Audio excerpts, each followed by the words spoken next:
I always feel weird saying it, but that was the most important decision I made in my entire life, was to open up to swinging. Welcome to Normalizing Non-Monogamy, the podcast where we interview incredible people from across the entire spectrum of non-monogamy to hear their fascinating stories. We strive to bring guests on the show who have a healthy approach to non-monogamy. However, it's important to remember that everyone does it a little bit differently, and the views and opinions expressed by our guests do not necessarily reflect our own. Additionally, we produce this show for entertainment purposes only. Please be aware that we aren't doctors or therapists. Consult a medical professional for anything regarding your health that you might learn about on the show. Enjoy! Welcome to episode 168. We're Finn and Emma, and today we have an interview with Cooper of Life on the Swingset fame. The other two co-hosts... Which is a podcast. Right, I was going to say, which is a podcast. One of the OG podcasts started way back in 2010. And we talk about this with Cooper, actually. It was right at the beginning of our journey of starting to explore non-monogamy. So we listened from like day one and keep listening at times till now. Right. So. It's been a long journey. We have had the other hosts of Life on the Swingset, Ginger and Dylan, on the show previously. Links to their episodes are going to be in the show notes. But this interview, we dive into Cooper's story specifically, and we really focus a lot on the beginning first years of his journey, and then we kind of wrap up 10 years in the next half of the episode. And it's an amazing story, and it's really fun to talk to him. Yeah, of course. And so thank you, Cooper, for coming on. We've been trying to make it happen for a while, and we're happy we finally were able to do it. And, you know, a couple other things, like we've known Cooper since about 2015. We met him at a conference out in Washington, D.C. Yep. And have kind of kept in touch, and we've been on a handful of his handful of the Life on the Swingset Desire Takeover trips, which supposed to be happening again in November this year. So take a look in the show notes. There's links for that. That's one of the best trips we've ever been on in our entire lives. I'm not sure we're going to make it this year, but either way, you should definitely check it out and probably go yourself if you're looking for a way to get out and meet some other amazing people. Yes. All right. Sorry, I just went on a rambling talk there. So. It's all good. A few quick announcements. First up, our next virtual meet and greet is this coming Saturday, February 20th at 6 p.m. Pacific or 9 p.m. Eastern. If you haven't attended a virtual meet and greet before, you should definitely check it out. These are events where we bring everyone together into a Zoom room. We talk and do some icebreaker questions, and then we send you out into breakout rooms where you get to meet and talk with smaller groups of people, usually 3 to 4 other people or couples who join the call, and we give you a talking point and question they're really fun and random questions. And then you come back, we scramble the rooms, and you go back out and try again. Not try again. No, you try again. You get another shot. You get another shot at it. You get to do it again with other people.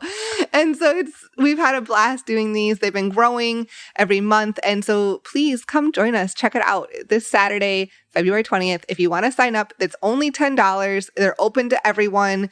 Go to our website, normalizingnonmonogamy.com, and click on the meet and greet tab. Yeah, it's just like going to Desire. Oh, yeah. Life on the Swingset, but it just costs $4,990 less. Yes. And you can even set your Zoom background to be a beach. Why not? And yeah, it's a great way to meet people, and we've been having fun. So we hope to see you there, and we'll see you on Saturday. Yes.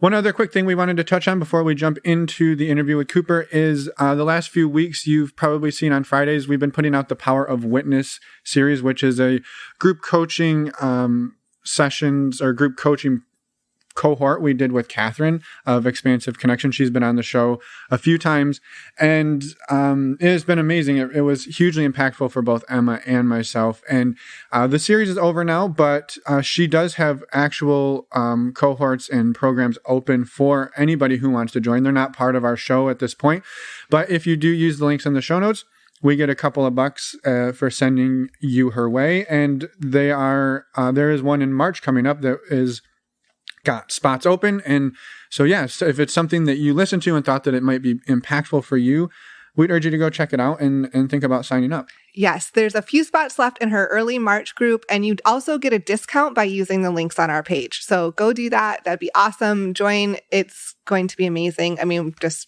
from the experience we had, we can only imagine how amazing this the next group will be. Yeah, we're really excited about it. And again, it was impactful for Emma and myself, and we didn't even really go through it. So going through it in full is just, super powerful. So, and if you missed the 6 episodes for Power of Witness series, go back in your podcast player and listen. Please check them out. And we'd love to hear what you think of them too. We'd love to hear feedback. So reach out to us, normalizingnonmonogamy.com, and click on the contact page and send us an email or voicemail and let us know what you think. About anything, really. Well, yeah, of course. But specifically, we'd also like to hear feedback about the Power of Witness. And if you would like to come on the show, we'd love to have you. I know today's guest is a podcaster. You don't have to be a podcaster. You could just be any old person or young person. Who, I was going to say. Who's been or is thinking about exploring non-monogamy or has non-monogamy vibes going on. So we just love hearing from everybody. And if you think you'd love to come on and share your story, we'd love to have it. So again, head over to our website, normalizingnonmonogamy.com, click on the Contact Us page, and either send us an email or a voicemail, and we'll be in touch. And let's go talk to Cooper. All right. We're live on tape from our bedroom. From our bedroom. At first glance at your thumbnail, it looked like Desire, and it's like, whoa, oh my God. Yeah, we live here now. We decided what's happening? Yeah. We figured $400 a night was sustainable. So we just moved in. It's almost that much. Yeah. Well, no shit. Southern California. Not much better.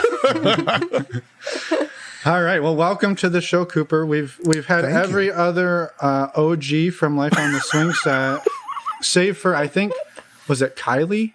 Oh, Kylie, yeah. So that's the only one we've never had. But I think so. I can give you her contact info if you'd like. That would be the full set. It's like Pokemon; you got to collect them all. Yeah. But yeah. Well, thank you for being here, for joining us, and welcome. It's my pleasure. Yeah, we're super excited to have you here, and I have been very impressed by you two. By the way, I feel like I need to say this. Like, you guys popped up as a podcast, and then immediately, just like you were spreading like all over the place. It's like, well, oh my God, they're there, and oh, look at this, they're on here, and I have been so impressed, and you guys are doing a phenomenal job. I'm really impressed. Well, thank you. That's very kind. Yeah, we have a huge team over here at NNM headquarters. I'm looking at that team. Yeah. But thank you. That's amazing to hear from for anybody who doesn't know Cooper. Maybe introduce yourself. Real quick, I have to say, Okay. I'm going to let you introduce yourself. Before you do that, your Did you show, just say I'm a let you introduce me? Yeah. The show's going to let you. But before I let you do that, I wanted to say that Life on the Swingset was. It just got to give you some credit too, because that was very fundamental in our journey. Yeah. And like, we found you guys in 2010, right when you started. 2010, right at the beginning. Yeah. Like that was the beginning of our lifestyle journey. Oh my God. And we found you at the same time. So we kind of grew with you. Aww. Yeah, we graduated college. I moved to Washington, D.C. area. Emma went to Africa for like 4 months. Mm-hmm. And when she came back, I was like into it. Yeah. And check out this podcast. And we started listening together. And I just, my earliest memories of listening to your show was standing in our very first apartment that we ever rented together. We would make dinner and listen to your show. Oh, that's awesome. We go way back. Yeah. We've been in a long-term relationship, and you didn't even know it. I didn't. I'm happy about that. Well, now, Emma, would you let him introduce himself? Can you please introduce yourself now that I interrupted you? Sure. Well, in 2010, I, along with Dylan Thomas, started the Life on the Swingset podcast. Basically, after, I think it was 9 months of swinging, I felt like I got it enough that I could podcast about it and tell other people what they're doing wrong. And I've allowed that hubris to pretty much guide all my decisions ever since in terms of telling people that they're fucking it up and here's how you should do it. Yeah. Well, I mean, it sounds like we waited about 11 years too long to start our show. Well, no, you're far more competent. See, that's the thing.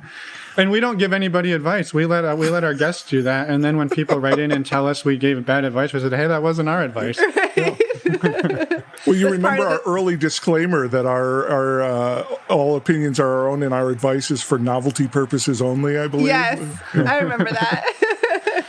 Well, yeah, so we're super excited to have you on and hear the backstory of Cooper for anybody who maybe hasn't heard it from the beginning, kind of as we have. So Yeah.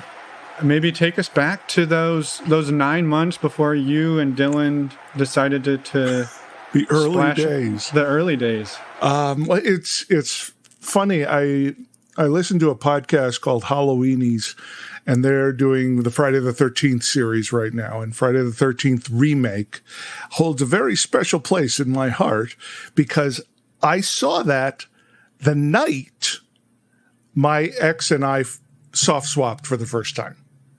We Wow, and you went to remember see that movie, and then we came home and we fooled around with another couple for the very first time.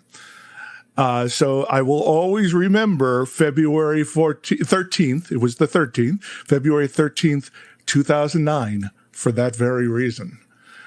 It's really funny looking back on how long ago it was and how it informed everything.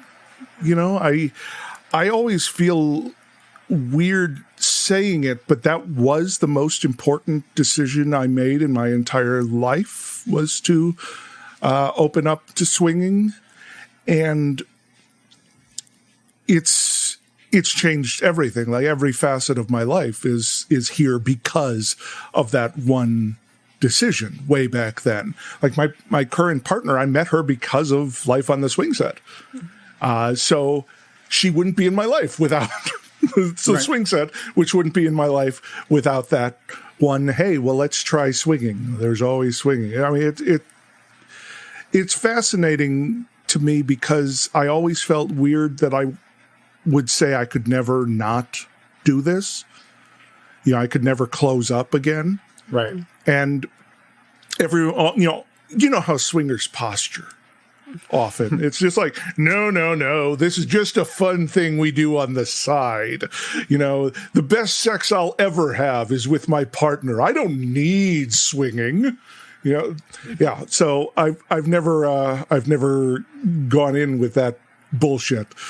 Well, what was I don't your know where motivation? I was going with that. Yeah, what was the it's all good. What was your motivation for you and your wife at that Divorce. time? No, seriously. We both had a very strict Catholic upbringing. We were both dorks who didn't get any in high school.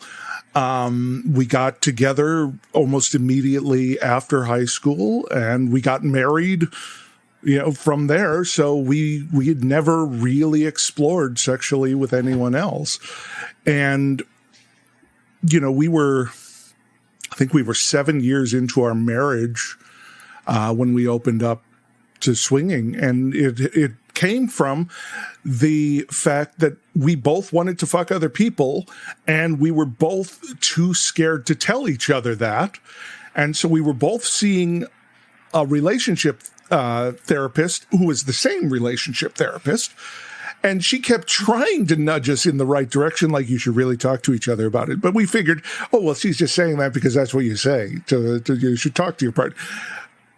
You know, and I wish she'd just said, look, you both want the same thing. Will you please talk to each other about it? Because we got all the way to, you know, I guess that means we get divorced because we want to fuck other people. Because what else do you do? You know, that's it. It's that, or let's take a break. And you know how that always works. So randomly at a dinner, we were talking about how we didn't want to get divorced. And I said, well, there's always swinging. And we had a good laugh. And then we thought, well, I mean, if we're already heading towards divorce, what's the worst that happens? You get divorced? We get divorced. So really, it seems like a no-brainer. And one of the reasons I started Life on the Swingset was because I got so pissed off by how many people tell you your relationship needs to be perfect going into swinging. You need to have a strong center to get into swinging. But no one's relationship is perfect, and everybody who tells you your relationship needs to be perfect is lying because theirs wasn't perfect. And you have to, I mean, if the thing wrong with your relationship is wanting to fuck other people, really there is no better solution than swinging to fix your relationship. Right. If that's something you both want. Yeah, that and the notion that you can only open your relationship if you're having sex at least twice a day. Yeah, right. But between the two of you, then that unlocks the next level, which is swinging. It feels like you have to, you're constantly having to prove yourself to be in the swinger community. It's a lot like the LGBT community, and whether or not, am I queer enough? Can I use the word queer? Is that okay if I use the word queer because I might not be as queer as you? It's bullshit.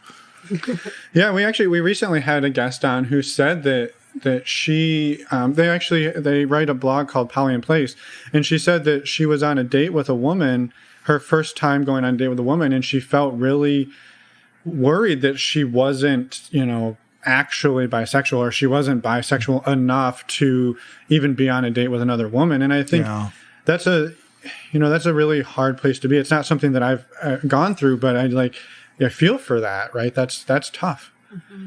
Well, we live in fear of not being good enough, and that goes for every aspect of our lives. And so when it comes to making a huge decision like opening your marriage, that's enormous. Most people never make decisions that are that big, aside from maybe let's have kids. That one's right up there in the marriage altering spectrum, I think. Yeah. For sure. And to feel like you're not good enough, that's so shitty. And that's why we really wanted to emphasize that this is a welcoming hand. We are giving you the question, not the answer. And the question is, do I want to be monogamous or do I want to be non-monogamous? That is the question.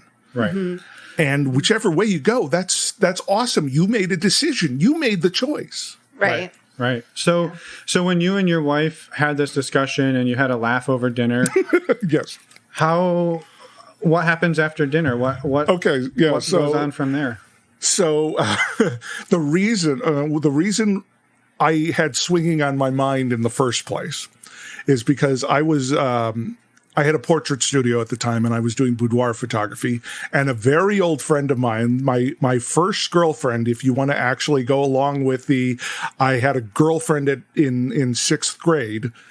She was looking at my portfolio, and she casually threw off, "So you're in the lifestyle, right?"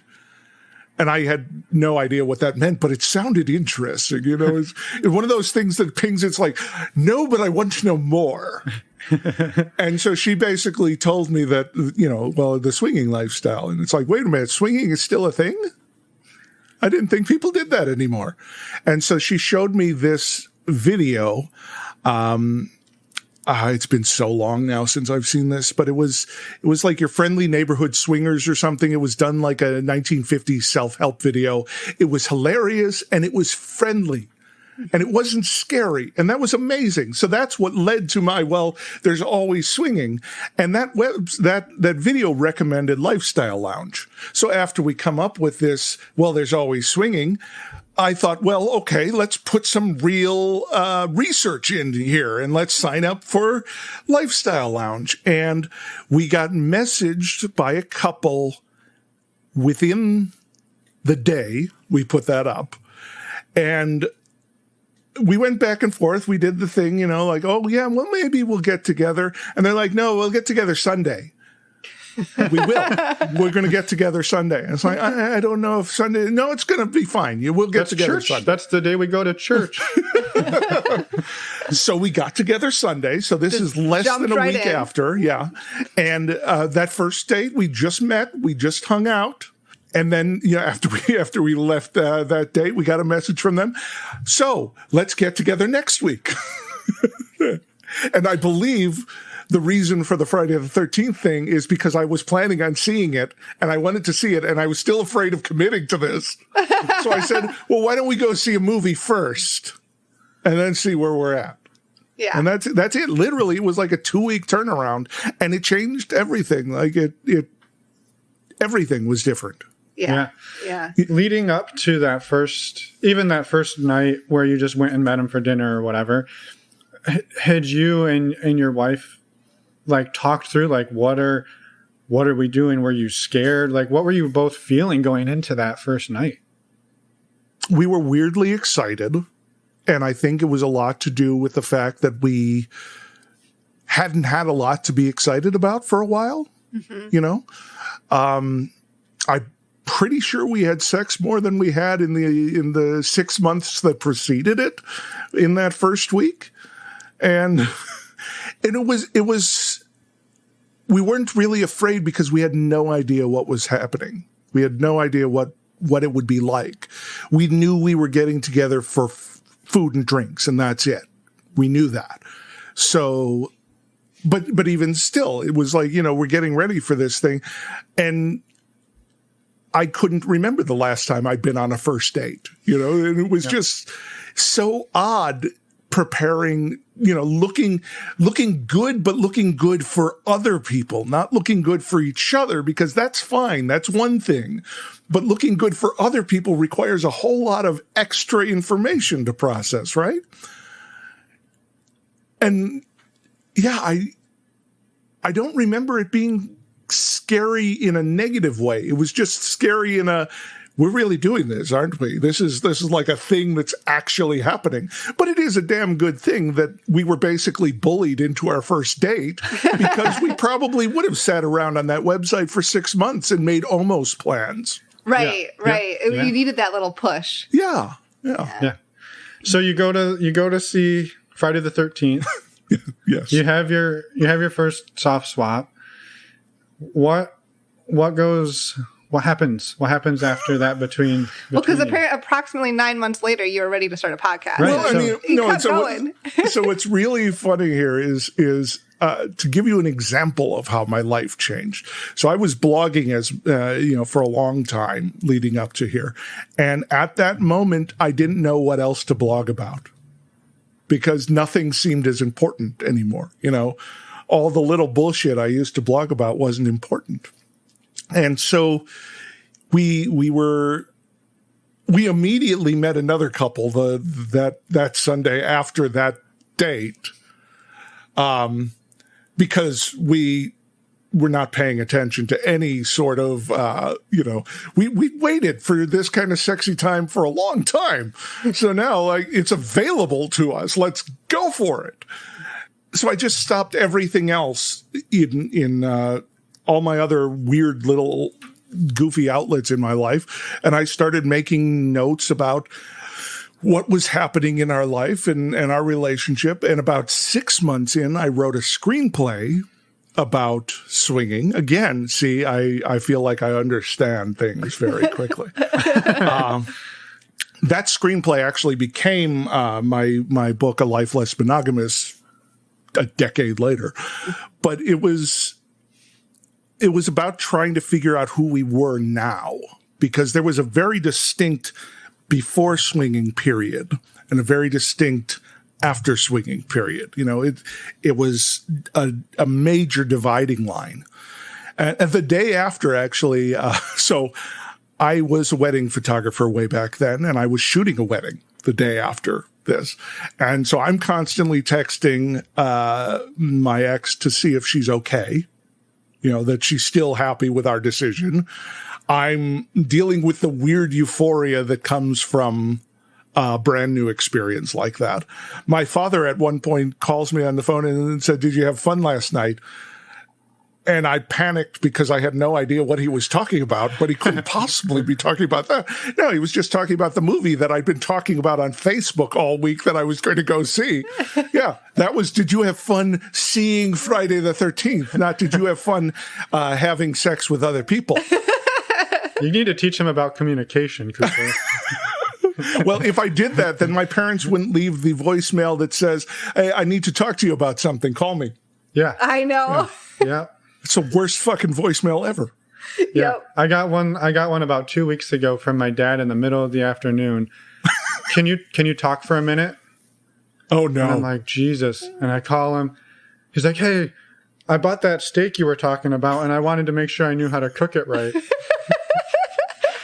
And I'm over here like sweating. Yeah. Emma's having a panic attack. Like, what's going on? Somebody died. What did they learn? Yeah. So we hear you on that. So.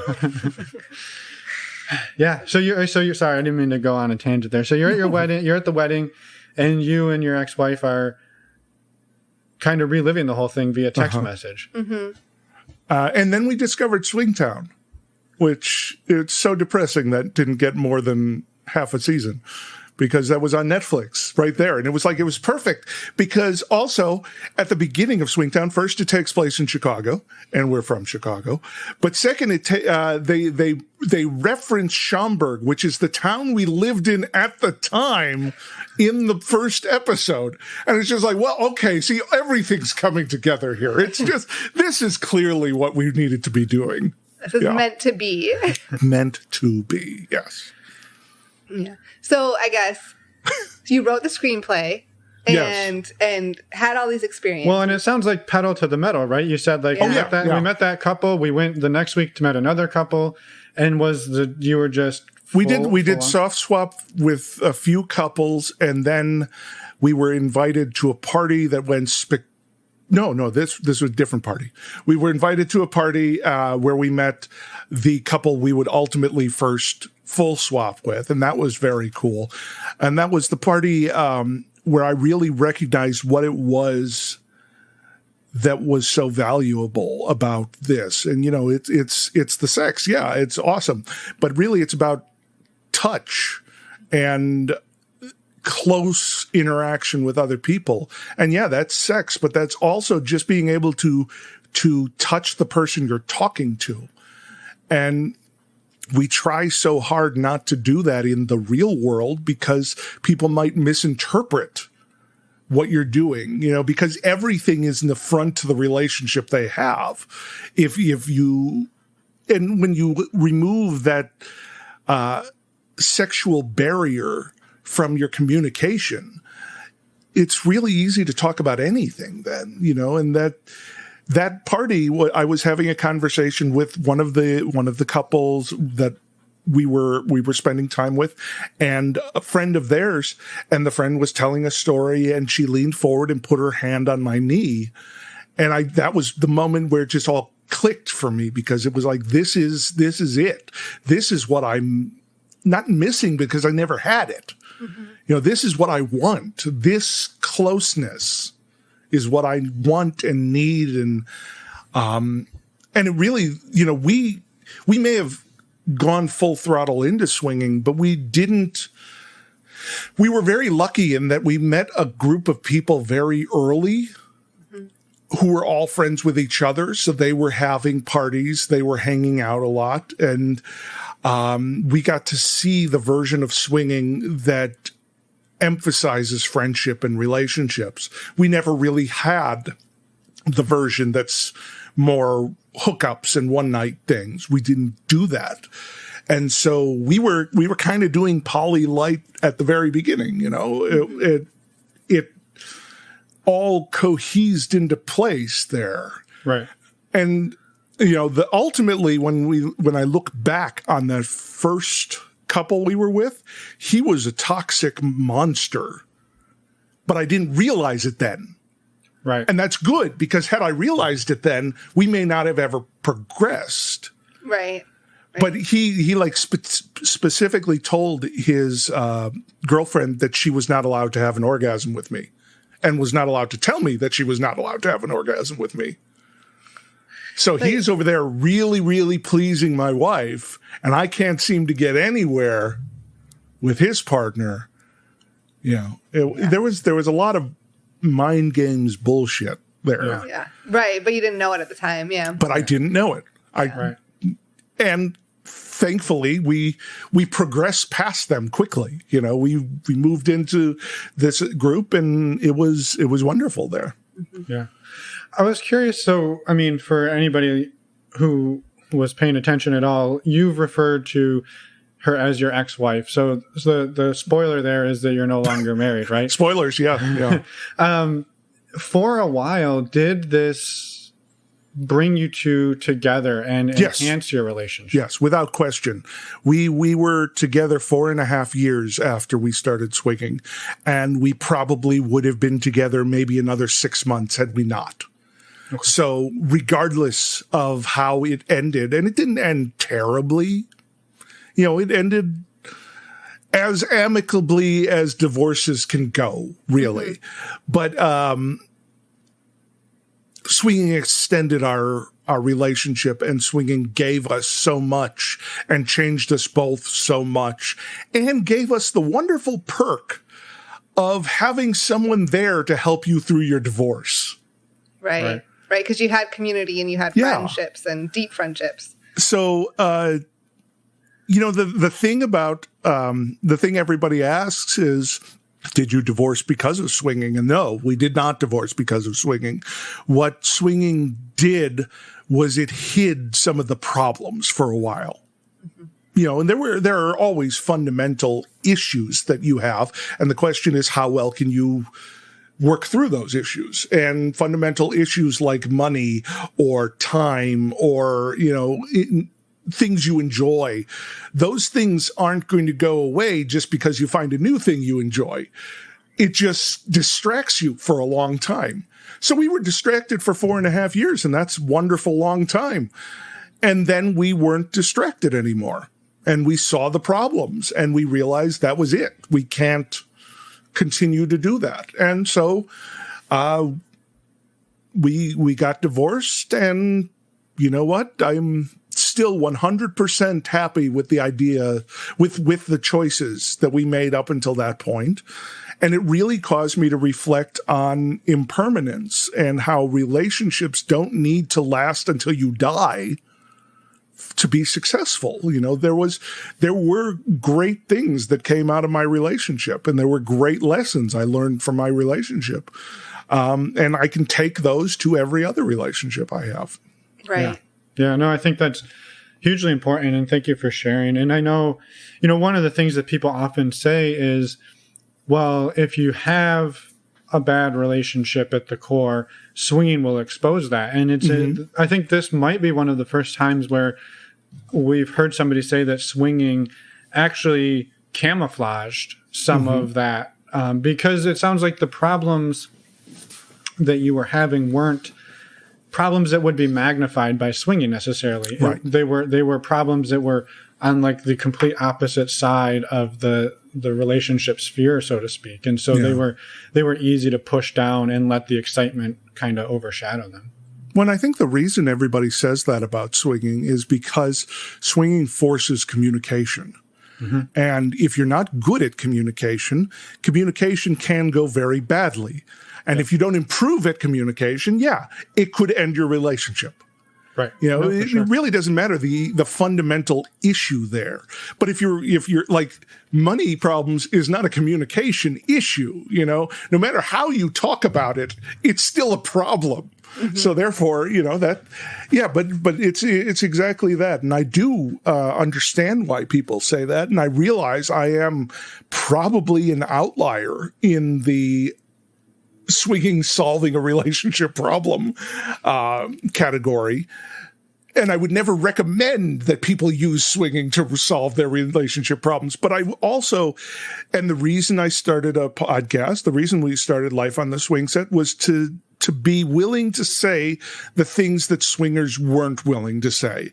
And those things are like, you can have issues. Mm-hmm. That's okay. We all have issues. There is no perfect relationship. Therefore, we all have to figure out how to work our issues as we move through non-monogamy. And it can help, because if it makes you a better communicator, it can help solve other problems that are communication-based, because we all have communication problems. Yeah. Yeah, one of my... I don't know if I've explicitly said this, but I think some of my favorite stories that we've heard on this show are ones where the couple has gotten into swinging or even polyamory, largely in part due to an infidelity. Mm-hmm. And I think those, to me, show like the ultimate ability to communicate through something very difficult, and the resilience that comes through that, and that you can take an infidelity and then turn it into something that most people could never even imagine. Like, I don't know, I just like, you're almost laughing in the face of the thing that tears so many relationships apart. And I think I love that aspect of it. And I always cheer for that one. Well, yeah, because it's pushing against that norm too, that everyone assumes that an infidelity means the end of a relationship, and it doesn't always. Yeah. A lot of it is about growth. You know, when we are monogamous, it's very easy to see yourself as no longer growing. And if you're no longer growing, you don't try to grow either. And so when something catastrophic affects your relationship, like an infidelity experience, you have a choice. You can grow, and it will be hard, or you can remain static. And that static part is the one that says, I can never forgive you ever, because I would never do such a thing, because we all know ourselves so well. And it is an inflexibility. And that's not to make it seem like everybody who ever got divorced because of infidelity was horrible or inflexible. It's just they probably also never had the conversation with anyone that there is a possible future after infidelity. Right. You know, TV told me that I have to get divorced if I want to fuck other people. Yeah. So what on earth would infidelity have told me? You know, it's real easy to fall into the pitfalls that society has set up for us. And non-monogamy is just, we've wiped the slate clean over here, and we're trying something that's completely off the map. You know, it's here be dragons, like in the old pirate maps. Yeah, and for sure, you know, I just want to maybe clarify for anybody listening that, like, I'm not saying that every infidelity can or should be solved with swinging or polyamory, but that if you do face this, that when people do take that look and say that there is another option and that it worked for them, that's sort of where I was going with that. Just so anybody didn't take that out of context. It's a good disclaimer. Sometimes I like to cover my own ass. I've learned from you, Cooper. Yeah, well, it saves you from the angry emails. Well, at least we try to save ourselves from the angry emails. Well, you'll never do that entirely. I know. That's part of being out there, right? Yeah.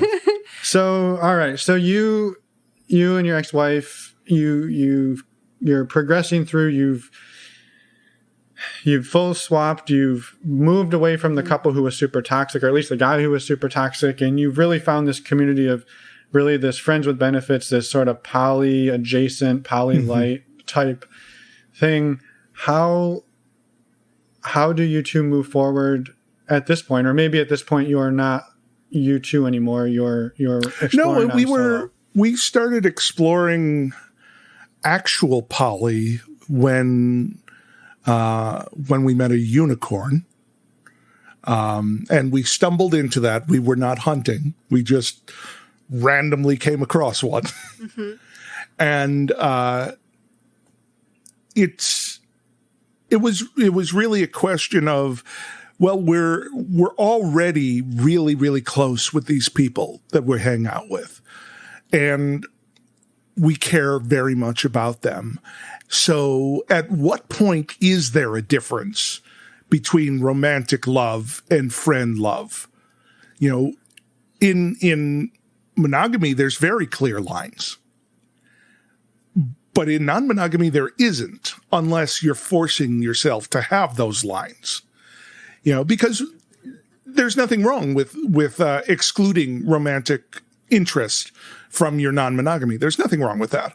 But you have to make that choice. You have to put those lines in place, because there's every chance you're going to meet someone who will ping that relationship draw for you. And the question then becomes, how do you deal with that? Because that could be a problem. And in Tristan Taormino's opening up, she said that's where you decide whether to evolve or not. Right. And if you evolve And if evolution is not swinging to poly, that's not evolution. Evolution is changing with new information. Mm-hmm. And so we discovered that we were having stronger feelings for some people, and they were having stronger feelings for us.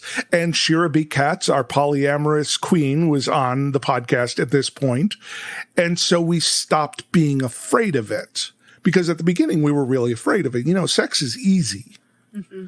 Once you can turn off that connection between sex and love, like all sex has to have love, once you can flip that switch, sex is really easy.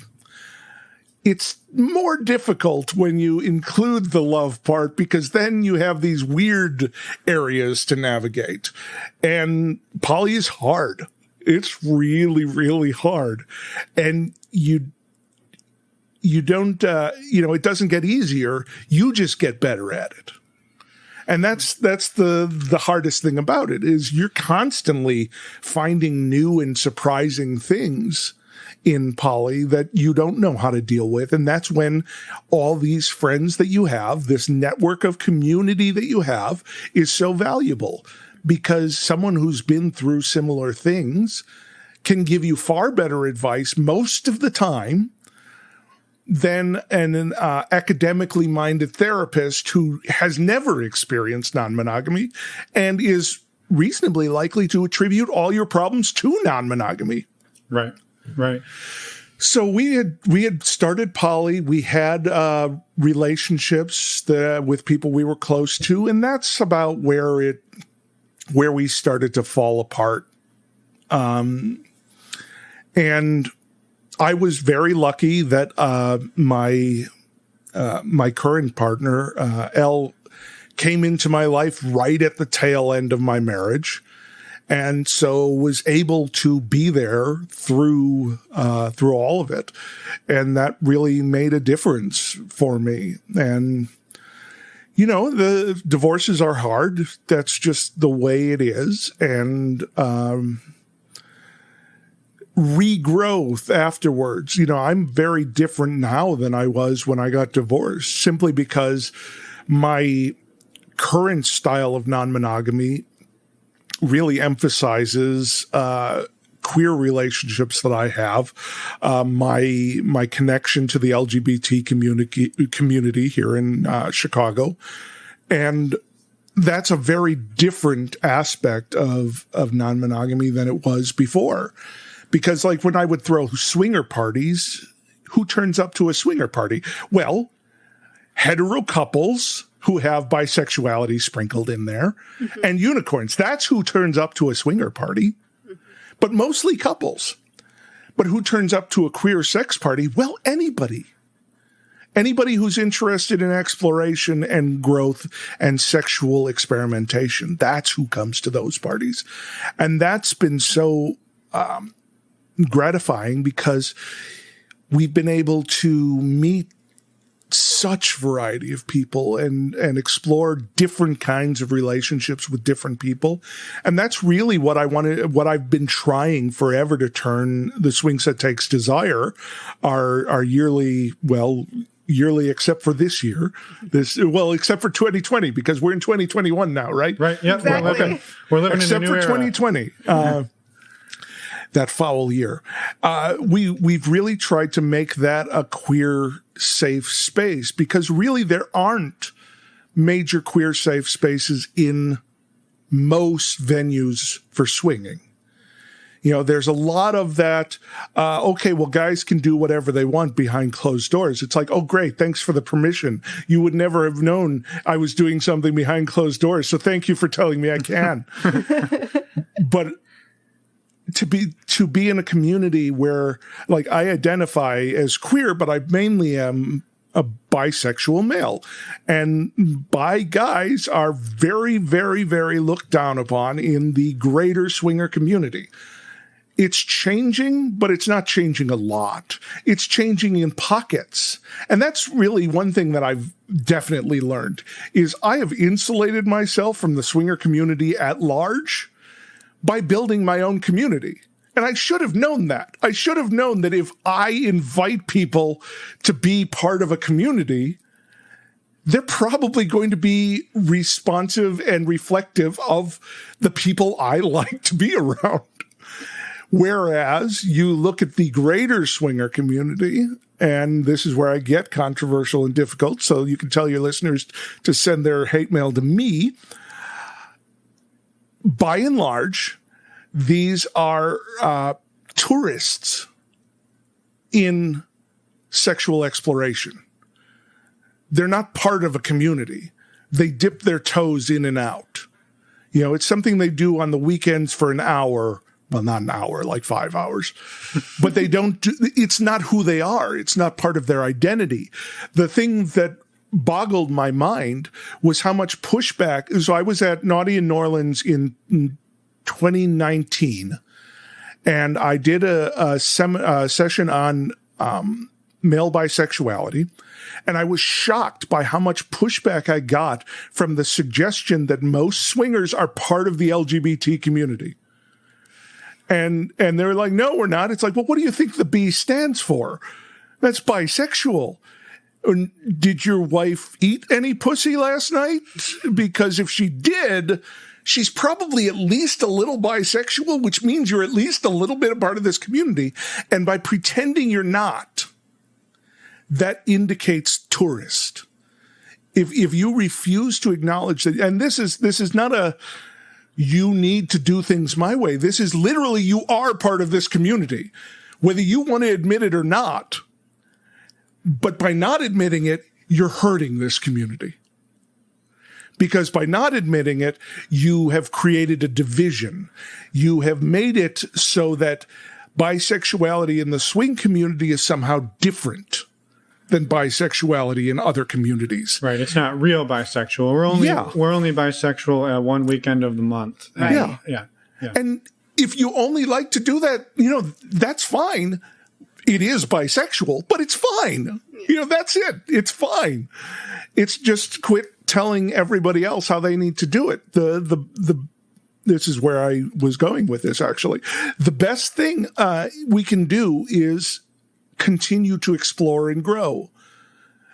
And that's the best thing we can do in any facet of our life. And especially in non-monogamy, is to continue to explore and grow, because that's how we truly find what we like and who we are. And if we're unwilling or unable to continue to explore those things because we have repressed feelings about the community, or because our partner has repressed feelings and says, no, we're not like that. We're not like those bisexual people. Then we are jumping from the monogamy box into a slightly bigger box marked swinging, but we're still in a box. And what I tell everybody they need to do is take away the box. It's the scariest possible way to do it. Yes, but it is the most fulfilling way to do it. It is the greatest opportunity for understanding yourself and your partner and those around you. Yeah. And I think one of the things, and thank you, right, for saying that. And I think one of the things that we've really come to realize, and maybe we always kind of knew it, but we're really kind of putting our finger on it the last couple year or so, is that the labels, swinging, poly, all of the different labels that are out there are really just a conversation starter to what, right now. I think for us, if somebody was to, and not that this happens out in the world where people are just like, are you swingers? But like if somebody were to say, unless you're putting something down that they're picking up. But if someone were to say well, what is your relationship dynamic? It'd be a conversation. It would be a conversation. It wouldn't be like, well, we're swingers or we're poly. It would be like, this is what we do, and this is how we do it. And this is how we do it today. And, maybe last year it was different. And in 2013, it was totally different because we didn't do anything. And so those conversations are really the core of it. And yeah, you're kind of, like you said, you're throwing away the box. Right. And that box is swinger, it's poly, it's your sexual identity in a lot of ways. And yeah, and not being afraid to do that is is the hardest step, and like taking that leap of faith of trusting yourself that you trusting can, yourself, that you can trusting your partner, and trusting your partners. Yeah. And I also wanted to touch on the sort of the tourist analogy, and that, and I don't think you meant this as a negative connotation, that there are people who they're just testing it. They don't know, right? Oh, yeah. They come in, they check it out. You know, it's just like you go on vacation and you go to a place and you don't know if you're going to like it. And then maybe you go back the next year, and then you go back twice a year, and then pretty soon you've got a condo there, and then pretty soon you're retired there. So like we are talking about desire, right? Because I would like to retire there.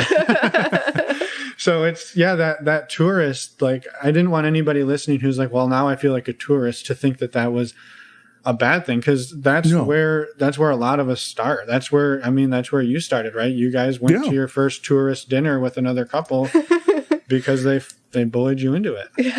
Yeah, exactly. So. But the tourism part, it's like, how many times do you need to have sex with a member of your same gender before you're no longer bi-curious? Yeah, exactly. Mm-hmm. Exactly. Because at some point, you really can't be considered bi-curious anymore, because you've confirmed. You know, it's no longer a hypothesis.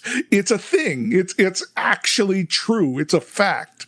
So it's no longer curious. So the same thing with the tourism thing. At some point, you've decided to get the condo here, and whether or not you want to admit it, that's the problem. That's the negative side of the tourist idea.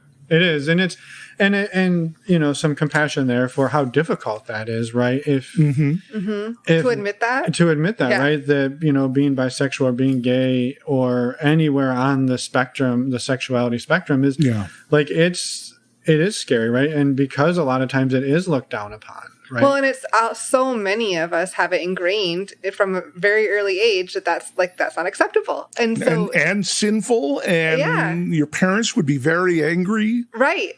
So pushing against that is extremely difficult. Yeah, for sure.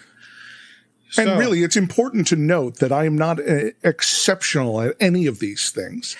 All of this has required, I think, 12 years now of really forcing myself to understand, to analyze every aspect of my personality and my relationship styles. And some of that has been extremely difficult, but the difficult stuff is rewarding, because, you know, it's like a rock tumbler. Eventually you get a really nice rock out of it. Otherwise it's just that pebble you found on the beach. It's not anything exceptional. Right. And I'm not saying I'm a polished rock, but I am in the process.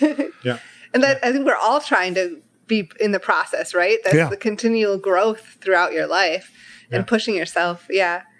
I know you said you're in queer communities now, but could you expand a little bit on what non-monogamy looks like? Let's take COVID out of it. Let's just take COVID away. My general non-monogamy life, that had 2020 not happened the way it happened. My partner and I are somewhere in between swinging and poly. We have been dating another woman for 5 years as of March, which is an eternity in poly time.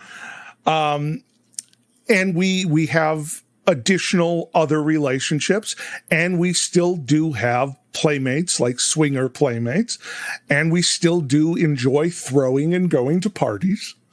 And I think we're going to enjoy it even more when everybody's vaccinated and we can go and do it again, because I was about to throw a birthday party for myself that was going to be an awesome swing party with a new kink exploration, and then COVID. But think of the buildup. Yeah, I'm not all about edging, so I refuse to see that as a positive. Especially I know a lot of people who would, but I don't. No. Yeah, 18 months of it. Yeah. Nothing like having blue balls for 18 months, huh? So, I mean, that's been the hardest thing about COVID, is that our girlfriend was over here once, twice a week. Mm-hmm. And then ever since March, we've seen her twice, three times maybe. You know, it's We decided early on, because we are both hypochondriacs, that we are not going to take unnecessary risk. And, I know a lot of people who are seeing their extra partners. And is it a huge risk? No. Is it a risk? Yes. Right.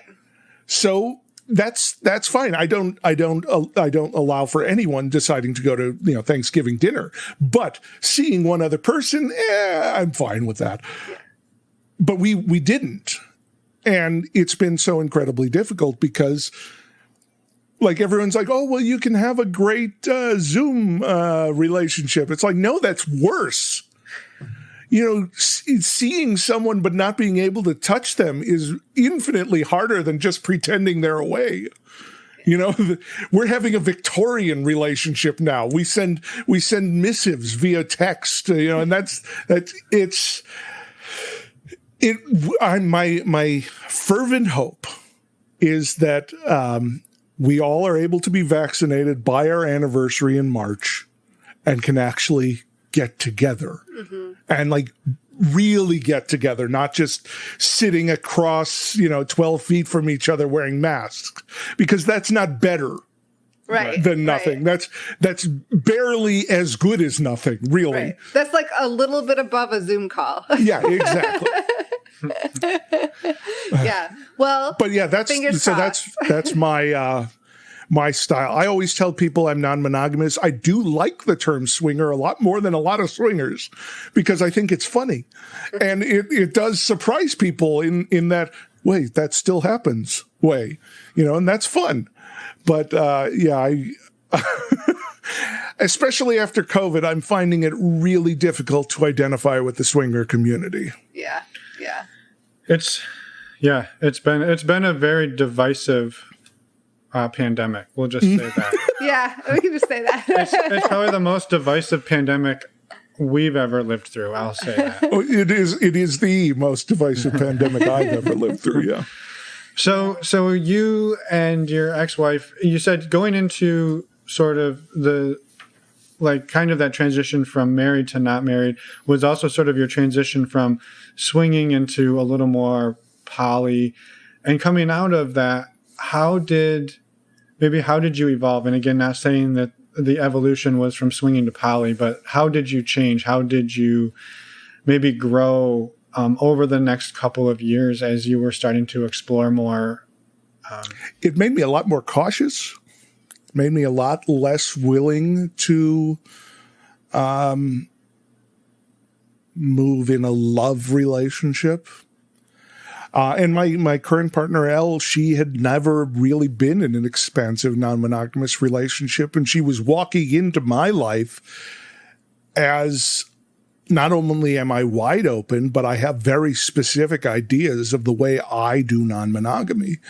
And I probably, because of a lot of baggage from my past relationships, I was not always the best Sherpa through the non-monogamous world for her. In the last 3 years or so, we've really understood how each other processes non-monogamy, and we've really understood what it is. We've gotten to the point where there's very little worry from her that I'm not going to come home. Mm-hmm. And that's really it. It's the fear that suddenly this unit you've created, this home, will be broken. And I think we're past the fear, and that's been really good. We tend to play separate a lot more than together, and mostly it's because of uneven sex drives, and that's fine because we've acknowledged that and we've understand that, and that's not a failing on either of our parts. But yeah, we've really found a nice equilibrium, and this is COVID is the longest I've gone without non-monogamy. Since 2009. So it's a forced break, that break that everyone asks, could you ever take a break? This has been forced upon me. Right. Break from non-monogamy. And I guess what I'm hearing too is that you obviously didn't want this break. And No. like during this break, it makes you like moving forward. Do you think anything's going to change like than it was before COVID? I don't know. I've been thinking about that. Like what does not being able to see people do to you? And I think what it has done is I think I'm going to be quicker to develop bonds with people because I'm going to be less afraid of making overtures, of taking steps, of declaring interest, because who knows when another pandemic could come around, because none of us thought this could happen. You know, we all watched those movies and we're like, it's not going to happen like that. But it did. And we were in our houses for almost a year now. And so if that could just happen randomly, how are we going to approach our lives? You know, and I think a lot of it remains to be seen. And a lot of it is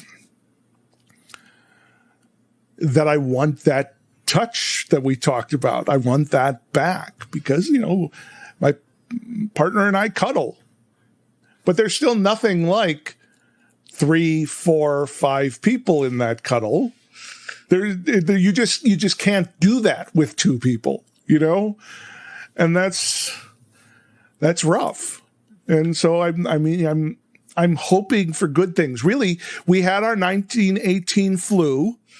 And we deserve the roaring 20s. Yeah, right? There needs to be orgies and drugs and bacchanals, and we need to be, and fine, if there needs to be we already had the stock market crash. So we already did that too. Let's just have the enjoyment of it all. You know, and maybe we'll be nicer to each other. I hope so. I hope that so something too. that really comes from this is kindness. Yeah. And understanding. Because that is the most important thing of all is that, you know, I was really struck. I read Mr. Rogers' biography, and he made a comment that literally the most important thing in life is love. And it's about being able to share that with people and receive that. And everything you do everything positive that you do is an act of love. Every interaction with people is positive, again, is an act of love. And the more of those we can do, you know, the more positive and generous acts we can do, the better we'll all be. And that's why I'm so hard on a huge portion of the swinger community, because they have the tools. You know, we've seen it. We've seen that they have the tools. They're just not using them to be generous, to be open. They're being weirdly discriminatory. They're being weirdly selfish rather than being open and honest and communicating in the way that we all pretend our community communicates. You know, we could make this swing community what it pretends to be, which is an open and accepting Valhalla. And hopefully we do. You know, and everybody here has that choice to make, whether or not they're going to give people the benefit of the doubt and give people the kindness and give people the love that we all so desperately crave and need in our lives. Yeah. I just wanted to chime in. You brought up Mr. Rogers, and just a few days ago, I started listening to the podcast Finding Fred. Oh, it's so good. And I'm only like a couple episodes in. Oh my God, it's so good. So good. So I just had to throw that reference or that recommendation. Everybody needs to listen to that. Yeah. You know, you know, it's really funny. I have a vivid memory of my asshole 12-year-old self being on a trip with my father and brother, and Mr. Rogers was on, and I made a half-ass like, oh, he's creepy, look at him, you know, because that's what you do when you're a dick and you're 12. And my father like emphatically said, that is one of the kindest men in history. And that was it. It wasn't an argument or anything like that. But I can tell you, I never again made fun of Mr. Rogers. Right. And once I actually started to learn about him, it's like, yes, he is one of the kindest and greatest men who ever was. Mm-hmm. Mm-hmm. Yeah. Yeah. Good Well, you don't expect Swinger podcast to get into Mr. Rogers. I know, right? You don't. But it's the kindness. And I really hope that if 2020 has taught us anything, it's to be kind and love people. Yeah. And not to take things for granted. And not to take things for granted. And there's along that specific line, Michelle McNamara, who wrote a book called I'll Be Gone in the Dark, Patton Oswalt's wife who died. Mm-hmm. One night, Patton was asking her how she deals with all this, true crime shit in her head and how she deals with the world like that. And she said that it's all chaos. So be kind. And so that really informs almost I try. I'm not the kind of, everybody who hears me say how kind I am is going to have an opinion about that. I'm not the kindest person in the world, but I try very hard to recognize that it's chaos. Be kind. It's chaos. Be kind. Yeah. Because right now, especially, it is chaos. So we need to be kind to each other. We need to, because no one else is doing it. Right. Yeah, and to be kind to ourselves. And I think that's another piece. That's the one that we, maybe we struggle with the most sometimes, is being kind to ourselves and giving ourselves a break when, we didn't work out enough this week or we didn't eat right this week. And you're like, well, you know what? It's been a long year and I ate 10 cookies this weekend. It's okay. It was Christmas. It's Emma's fault for making all the damn cookies, but I helped get rid of them. So. Yeah. They had to go somewhere. It's a pandemic. Right. So, all right. So now I'm curious. We've kind of gotten through, we'll say high level your story. I think we hit the key. We got deep on some really good places and we've done some good things. Yeah. But one thing that you're very confident in is how quickly you learned to be an expert. And and so that leads me to believe. I sound like such a douche. So that leads me to believe that you have never had a blooper. Oh God. Or a misstep throughout your time navigating non-monogamy. And this is a question that we love to ask just to show people that even those of us who have been doing it forever, or maybe, because you a lot of times you hear people talk about it and it always sounds just like these perfect Roman orgies. And you're like, yeah, but you didn't see all of the weird, hilarious bloopers, people slipping and falling and all sorts of stuff happening. So we'd love to hear if you've had one or two throughout your time that really rise to the top.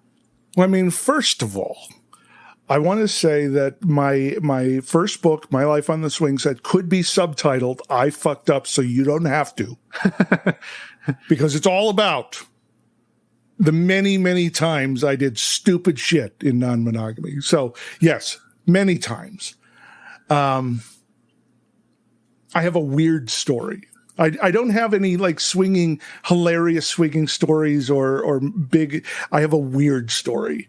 And it was from very early on. And my ex and I used to go to this bar where it was run by lesbians, and they were, if not appreciative of the swinger crowd, tolerant of the swinger crowd, because the swingers would show up there every week and drink for hours and then go off and have shenanigans, not at the bar, outside the bar. And there was this couple there that we were interacting with over a few weeks. And finally, there was a little connection, a little spark, and it was about, I want to say 11:30, and this is a weeknight. And the wife of this couple says, "Hey, you want to come back to our place?" And we're like, "Sure, yeah, that sounds like fun." And so we're leaving the bar, and she pulls my wife over and says, "Hey, can our friend come? Trust me, it's worth it." And it's like, I look over and there's this guy just kind of standing, in maybe 50s, just nothing exceptional, nothing bad though. And my wife's just a people pleaser. Like, and I'm gonna interrupt you really quick, Coop, because the image I got was the smoking man from the X-Files. just this creepy guy like over in the corner just smoking, and you're like, I don't know. No, I think I would have objected. He was in no way creepy, but in no way stood out. Okay. Let's just put it that way. So we start driving, and like literally 45 minutes have gone by, and we're not there yet. And they live in the complete opposite direction of our house, which is 45 minutes from the bar. So we're already an hour and a half away. And this is like 11 now after midnight. We're after midnight on a weeknight. We both have to work in the morning. So we get to their house finally, and we sneak in because they have a babysitter, and they don't want the babysitter to know they had people come home with them. Yeah, we've never done that. Yeah. So we're all hanging out in their bedroom. The babysitter's gone home, and the wife starts getting very amorous with extra guy, and I'm just sort of paying attention here, okay? Because husband is sitting in the corner of the king size bed. Husband's in far corner of the king-size bed on the opposite side of wife and my wife and this guy. And I'm just looking at him. It's like, okay, I've learned at this point, this is still very early on, so I've learned that often in swing situations, things get started in small clusters of the group and then move to the rest of the group. So I'm fine with that. I'm no longer overly concerned about it. And then extra guy reveals himself. And basically, I still have it in my memory as he unfurled his penis because it had to have unrolled with, it was like that moment in Beetlejuice where he throws down the hammers and they inflate. So he unfurled his, and it is literally, like, without hyperbole, the largest penis I have ever seen in my life, and that still holds true today, including porn, the largest. And it's like, okay, well, that explains the he's worth it part. So my wife and the other wife are going to town on this guy, and there's plenty of real estate to work. I was going to say there's probably room for a few more. No, I mean there's plenty of room. But then I notice that husband is over here, and he doesn't look like cuckold enjoying himself. He looks like sad enjoying himself. Oh. No, not enjoying himself. Right. Not sad enjoying. He looks like he's not having a good time. He's glancing away. He looks uncomfortable. But, it's still, again, very early on in swinging. I'm trying very hard not to judge other people's dynamics. Also, I really like the idea that I might get laid tonight. So I'm willing to go along with certain things at this point. And that's part of me being a fuck up right there. I shouldn't have gone along with certain things. Okay, so husband gets naked. Extra guy unloads all over the women. Great. I noticed that the husband, and this is no shame, has literally the smallest penis that I have ever seen in my life. And so I see what their dynamic is now. I get it. And it's terrifying. But again, I still, I'm hoping that sexy time comes tonight. And then I see the wife over here who's very drunk try to go down on my wife while her face is literally covered in this guy's cum. And this was even before I was all oral barriers and it's like, whoa, let's redirect you away from there. Yeah. Dear God, that's just that's a whole problem waiting to happen there. And it was about that time I realized that maybe this was not a great idea to be part of this, whatever the fuck this dynamic is here. And we got out of there shortly later. Yeah. It was not It was not a great experience. Well, at least you didn't stick around till like 6 a.m. It might have been like 3 a.m. No. We were home by 3, I want to say. Okay. We did not spend too much time there. Yeah. I think what's hard to convey to people, maybe there's somebody brand new who's never done anything like this. Like, and we've not necessarily done that exact thing, but... No, you haven't been with giant dick and small dick guy? Because you don't expect to see both sides of the spectrum on either end of a bed. Right. No, for sure. But I think just the way that these memories get etched into your brain. And and then you only get to share them certain times. They're not appropriate for every dinner conversation, but once in a while you get to roll them out, and they're just and they all come flooding back to you. Yeah. And I'm sad there's not a big punchline at the end of that one. It's just, well, that was awkward. There's a lot of that. Well, that was awkward. Yeah. Yeah. We've had many of those. And typically, so the thing you did better than us is you left fairly quickly. We're the type who's like, well, maybe it'll get better. We'll hang around, see if this improves. And then, that was us. I mean, okay, to dissuade the gold star you've given me, I did fuck the drunk wife. So you didn't just leave. Okay. No, so I wasn't that good a guy. I'm glad we pushed you on that. Yeah. That's okay. That's the punchline, Cooper. Yep. Yeah, that was right about the time when I realized maybe drunk people are not as much fun as they seem to be. Yeah. And now, again, no shame, no judgment. But did you offer her a washcloth before you fucked her, or did you just...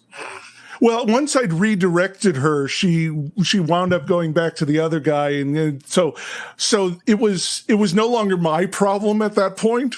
So by the time she came back to you, it was dried and it was fine? Yes. She had well, because the other guy was not about to kiss her with his cum all over her face. I got because he was that guy. So she had to clean off first. Okay. Yeah. All right. Well, we've painted a very vivid picture. It just was no longer my problem. Really, that's what I'm saying. No longer my concern. Yeah, that was a very vivid picture we painted. No, that's perfect. That's perfect. And I will say, we just keep going on tangents, but it made me think, when you were talking about driving for 45 minutes, it made me think of the Jim Gaffigan bit where he's like, yeah, I'm from Chicago. Oh, we're in Chicago. Oh, yes. Outside Chicago. Oh, we're outside Chicago. Milwaukee. Yeah, pretty much. So you wound up in Milwaukee for this event. All right. All right. Well, I was going to say, it's been wonderful talking to you. And we wanted to give you the chance, too, to plug any of your work that you wanted to. We'd love, actually, we have that. Oh, look at that. You have an original edition, too. We have an original edition here of My Life on the Swingset. Your book, I don't remember what year this is. Signed. And it's signed. 2015. Yeah, I wrote a bunch of stuff there, didn't I? You did. Wow. Yeah, from 2015. So... I had forgotten about it, but it was under our bed with a few other things random places. No, honestly, a book under the bed, that's good company to be in, because only the best books wind up under the bed. Right, exactly. Because most books aren't even brought into the bedroom. So there's that. Well, when your apartment is a bedroom, everything's in the bedroom. So lately, I've been switching gears a little bit. I've written 2 horror novels, and I'm really proud of those. And I just had one come out on audiobook. They are the Spectral Inspector novels, so you can find those at spectralinspector.com. And they'll be in the show notes, so people don't need to frantically write. So awesome. We got your back. I also started another podcast that's completely afield of this, called The Pikecast, which is about Christopher Pike, the teen horror author from the 90s. So, again, completely afield of this, but I don't censor myself on that podcast either. So, there's that. if you want to get into my swinging content, I have a really good deal going on, and you got to get it quickly. But if you go to coopersbeckett.com/bundle, for $25, you can get all 3 of my swinging books as ebooks and audiobooks. Wow. So pretty good /bundle. Otherwise, My Life on the Swing Set is my memoir. It's my first 5 years of swinging, so you may hear some of these same stories that I just said on this podcast in there. A Life Less Monogamous and Approaching the Swingularity are my novels about non-monogamy. Approaching the Swingularity is the most graphically sexual thing I've ever written. So if you're looking for more erotica, go with that one, because the first one does not have as much exciting, sexy sex in it. And I'm about to start work with Ginger Bentham, my co-host from Life on the Swing Set, on a new book, a new nonfiction book about opening your relationship and exploring both swinging and polyamory. So we're very excited to begin working on that. But also, the Swing Set Takes Desire, swingsettakesdesire.com, will be back in 2021, assuming nothing horrible happens between now and November. So you should come with us to Desire Resort, because it's the most amazing place in the world. And our trip invites gay couples, trans people, like every member of the sexual spectrum, every member of the relationship spectrum. Wherever you are, we welcome you. So yeah, you should come. And we can vouch for that last one, because we've been 3 times. We have been 3 times. We even flew from Bolivia to be there the last time we went. We did. My. So we can attest to that. So thank you. Well, yeah, it's always been an amazing, inclusive week. So, yeah. And thank you for all the other work you do too. Absolutely. Are there any final words of wisdom you want to leave with the people who listen to us on the regular? I wish I'd saved that be kind part, but no, I mean, honestly, that's what we all need to do. We just need to be accepting. We need to be open. We need to be friendly, and we need to stop only focusing on whether things affect us personally. Yeah. Because things that affect our community, things that affect our friends, things that affect friends of friends of friends, they will ultimately come around and affect us. So if you want a selfish reason to be nice to people, ultimately every negative thing you do will come around in some, not karmic, because I don't believe in that, in some way back to you. So just be fucking nice to people. And if this is still important, wear a fucking mask. Indeed. Yes. We're recording on December 28th, so who knows what the world will look like when this comes out. But when we find out how bad it is for all the people who went home for Christmas and who party for New Year's, thankfully nothing happens in January. So, maybe we'll get through this. Let's hope so. But yes, please wear a mask. Yeah. Yes. And as always, thank you, Cooper. We're happy to finally get you on the show, and my pleasure. Are always welcome back whenever you want. Yes. Well, I'd love to come back.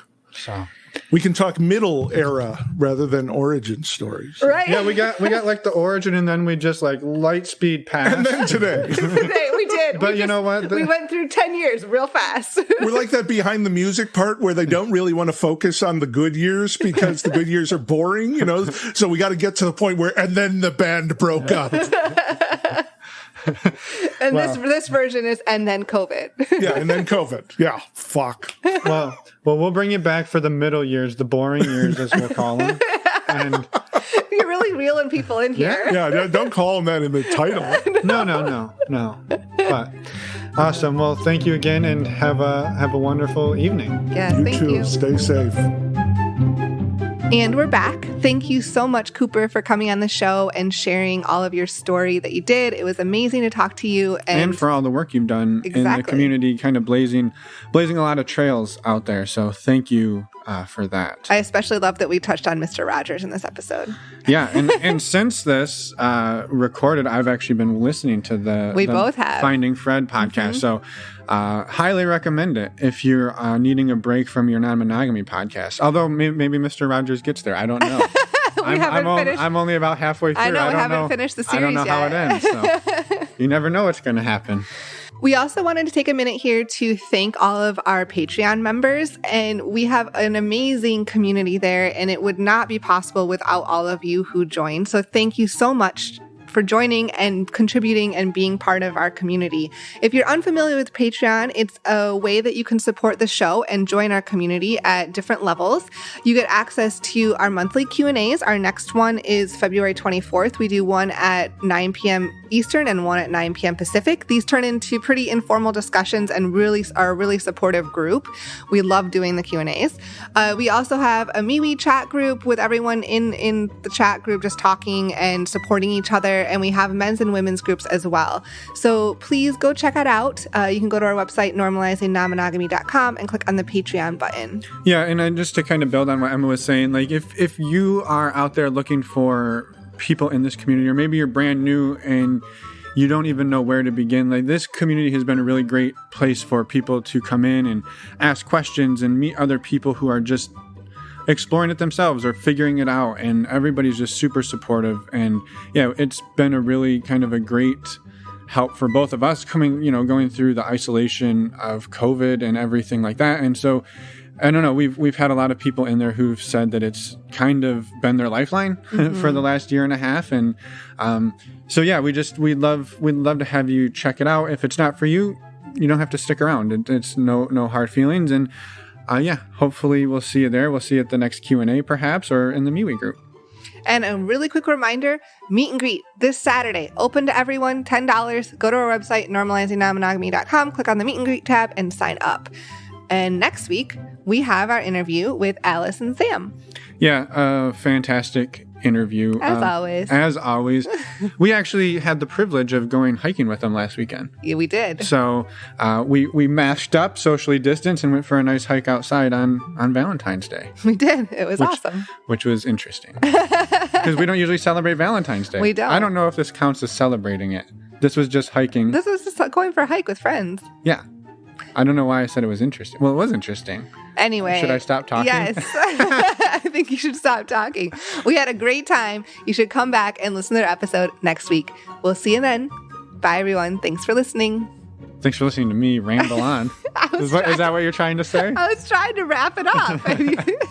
You just keep talking. I know.